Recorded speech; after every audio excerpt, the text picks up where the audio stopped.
জুলাই হত্যাকাণ্ডের বিচারে বিশেষ ট্রাইব্যুনাল গঠনের প্রস্তাব দিয়েছে জামায়াত ইসলামী।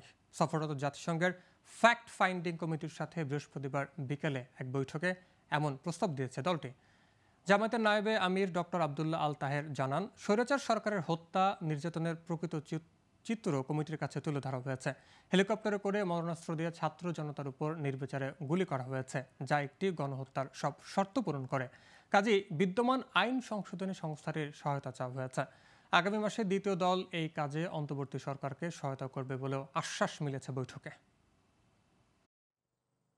সেখানে ১.৫ বছরের শিশু থেকে শুরু করে বৃদ্ধ পর্যন্ত গুলিবিদ্ধ হয়ে হত্যার শিকার হয়েছে। এটাকে আমরা বলেছি এটা জেনোসাইড, গণহত্যা।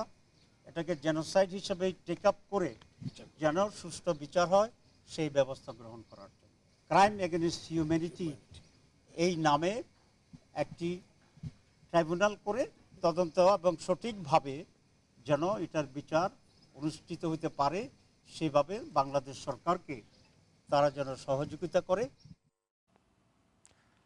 ব্রাহ্মণবাড়িয়ায় শেখ হাসিনা সহ ৫৪ জনের নাম উল্লেখ করে সদর মডেল থানায় হত্যা মামলা হয়েছে। বুধবার রাতে জেলা সদর উপজেলার সুহিলপুর ইউনিয়নের বাবুল মিয়া বাদী হয়ে তার ভাই জহিরুল ইসলামকে হত্যার অভিযোগে মামলাটি করেন।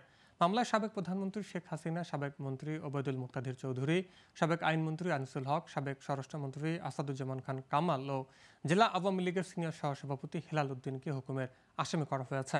ব্রাহ্মণবাড়িয়া সদর থানার ওসি মোহাম্মদ মোজাফফর হোসেন বলেন, বাদীর এজাহার মামলা হিসেবে নেওয়া হয়েছে।